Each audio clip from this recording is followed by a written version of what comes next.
Hey, and welcome back. This is Wisconsin Shoe Guy. Today we're going to do a shoe review on the Crockett and Jones Weymouth. And really what we're going to do is we're going to talk a little bit about whether or not a Crockett and Jones hand grade is actually worth the price of a hand grade, or whether or not it's materially better than the regular Crockett and Jones. Then in addition to that, we'll take a look at the Weymouth Wholecut and compare it to several other Wholecuts to see how it compares both within the tier 2 range, as well as within some other shoes that I have. So thanks.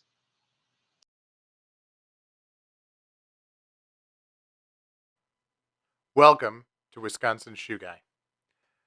Here we do unboxing videos, we discuss general shoe knowledge, we do worth the price videos as shoe reviews, and we will do shoe battles, comparing shoe to shoe so that you can understand the differences.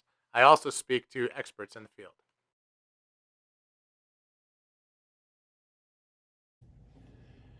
So welcome, and today we're going to focus on these beautiful Wholecuts by Crockett and Jones.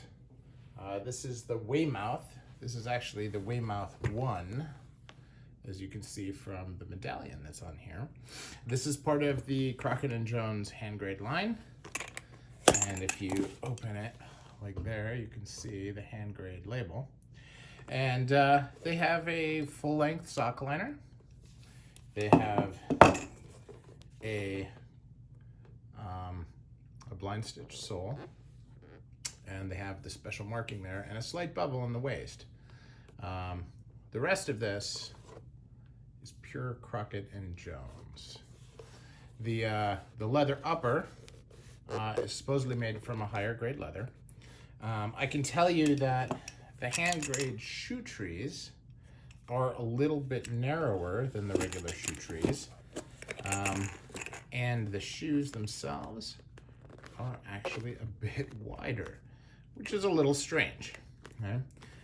So I don't necessarily feel like these fit true to size. I would have sized down, and I've tried a number of Crockett and Jones in a size down, and I can't tolerate the width. On these, my foot fits the width, but is very, very high here, and on the rest of it, it's okay. But you can see they crease quite a bit, which is not uncommon for Wholecuts, but I just wish they were a bit tighter. Now, the question that everybody asks is the finishing on the hand grade worth the price? And, you know, the finishing is very nice. The question is the finishing nicer than the rest of the Crockett and Jones shoe line? And for that, I'm afraid I'm gonna have to say no. When I look at my other Crockett and Jones, they're all very, very good. And if I take a look at a pair here, and I look at the finishing on these, it's every bit as nice. You know, the soles are good. Now, the sole material may be a little bit upgraded. They certainly do a blind stitch on the hand grade, but these soles wear very well, as well if not better than my JR soles. And so, you know, while these are finished nicer and have the paint and stuff, aside from that, this part, the fudging, the edging, the beveling, all of that, the heels, everything on the hand grade, while there is a little bit of a difference, I'm not going to say it's a $400 difference. So, and this is I'm not the only one, right? A lot of people have commented on this in the forums and so forth, that the hand grade may simply just not be better. Now, there are a lot of styles that are only available in the hand grade, and for those, I think that, you know, you're getting the style that you want, so the price is the price. But for me, I'm just not a fan enough of these differences to justify the hand grade.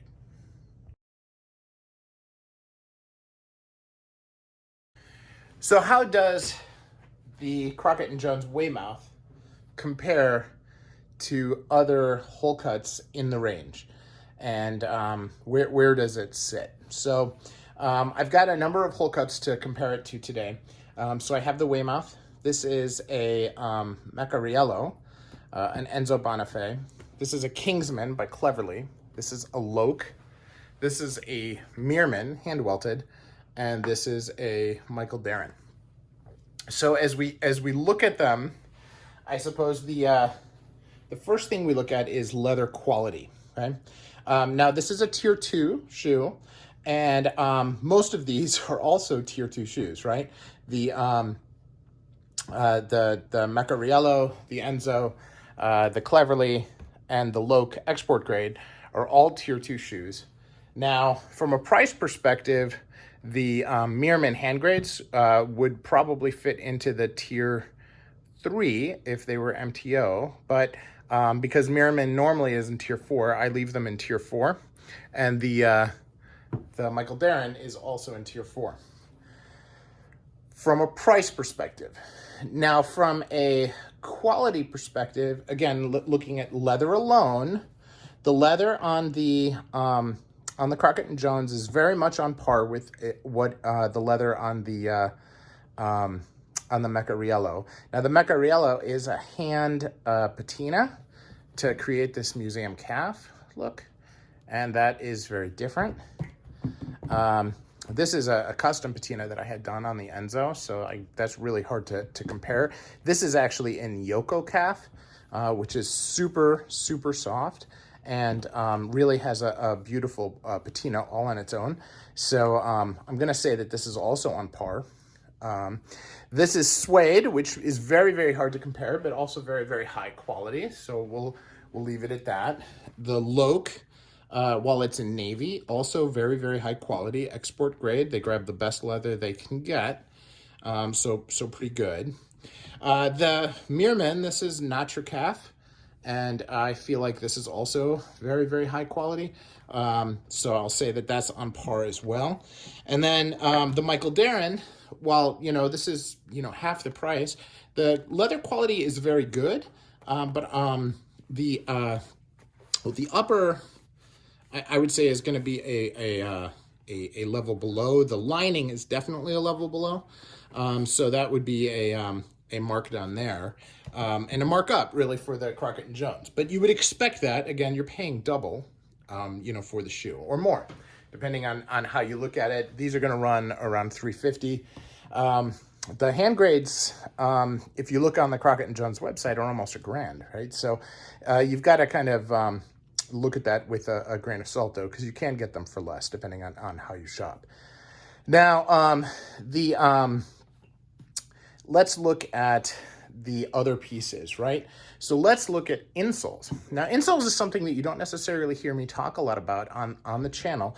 And the reason for that is that there's very little different brand to brand in insoles, but what you'll see a big difference in the insole is like with a hand grade, with a hand welted, like the Enzo, versus a Goodyear welted, like the Crockett and Jones. Now, the Crockett and Jones has the full sock liner, but underneath that, there's this strip of leather, and that strip of leather is thicker than, say, on the Michael Darren. It's considerably thicker, but the Meermin is hand welted, and that is actually going to be thicker than the Crockett and Jones. The Loake is Goodyear welted, and I believe that this insole is thinner. It doesn't feel quite as soft. There's a difference when you're wearing a shoe between how your foot settles into the cork and how your foot settles into leather. It's a very subtle difference, and I'm going based on how I feel. So I can't tell you with 100% certainty that I'm right, but this is my opinion, and I want it to be characterized as such. But I feel like the insole here is slightly thinner than it is on the Crockett and Jones. The Cleverly, I haven't had long enough to really be able to tell, so I'm just gonna skip that one. Now, the Meccariello is special because Meccariello uses a hand-welted insole on his shoes, and he actually, instead of putting a canvas gemming on that, he actually creates a gemming in the insole out of the leather. very similar to what you would do with a hand welted, but instead of carving it by hand, he uses a machine. So this has a much thicker insole than the Crockett and Jones. So I think that's worthy of note. It definitely feels different. It feels like a hand welted shoe. So I feel like that's something that is worthy of note. So again, hand welted. This is kind of the combination. This is hand welted, and the rest are Goodyear welted. And among the this is Blake stitched. Among the Goodyear welted, the Crockett and Jones, I believe, has it if you take the Meccariello out. Okay, just a little bit thicker, a little bit more comfortable as far as that goes. Now, I don't know, as I said before, I feel like the hand grade does not feel substantially different than the regular Crockett and Jones. So I don't know that they use a different insole in these shoes. I think it's the same one, and I think Crockett and Jones just uses a thicker insole than the others. That's just my opinion. Again, I have no basis on that other than the way that it feels, but I am convinced of it, so I thought I would share that opinion. So let's look at other pieces of the finishing. So if we look at the sole, you know, the sole is very, very nicely finished. It is blind stitched, it is bicolor, and it has a lot of nails in the heel. Now, some people like the nails, some people don't. What I'm gonna do is I'm gonna compare though. Now here, Meccariello is also blind stitched, has really a nice fiddleback waist, which the Crockett and Jones has a very beveled waist. And this has nail patterns in the heels. It's not straight, and it is curved more here and creates a little bit of a nicer look. So if you see that looks more straight, that looks more curved. So I like the way the Meccariello does that a little bit nicer, okay? So now looking at the Enzo Bonafe, this also has a fiddleback waist. They call it a donkey back. It does have a row of nails and a row of nails. Not as many nails, but they are there. It is also, well, it looks like it's blind stitched, but if you look carefully here, I can't tell whether that's ink or whether they actually hammered the channel closed on these. So it could be closed channel versus blind stitch. Either way, it's very well finished on there. We look at the Kingsman by Cleverly, also blind stitched, also has a really good solid fiddleback waist. And with that fiddleback waist, it has the heel that's gone in. It only has 4 nails in a minimalist thing. And it also has this beautiful set of toenails here, which is, you know, classic Cleverly. Notice none of those here, even though a good portion of the Cleverly shoes are made in the Crockett and Jones factory. Here, this is open channel, so very different. A bevel waist, so it's not as well refined as the Crockett and Jones. On the Meermin is blind stitched and has a slight bevel on the waist. Slight bevel, barely beveled. If you look at the heels, it does have a pattern of nails there. It's not straight. They do it in a pattern, which is, you know, candidly artsy. I don't think that there's any benefit there. Here they have the beveled waist. This is Blake stitched and closed, and then they have the row of nails here, not at the toe, but kind of below the toe, which is an interesting thing. So Michael Darren does it a little bit differently. Also a much bigger heel plate here for the rubber. Which I think tends to wear a little bit faster than having a larger leather plate. So again, that is the bottom of the sole comparatively. Now let's look at the edge, okay? This has a bevel here, and then it has straight, and it has a small iron bit on the bottom here that goes around, right? So how does that compare? Well, if we look at the Meccariello, it actually has a notch here because it gets in so narrow. And then it is not really beveled. It's kind of straight all the way around. Okay, really looks like it was just hand sanded. This also has a much thicker sole. We look at the soles compared to each other. That's almost like a double width on the sole.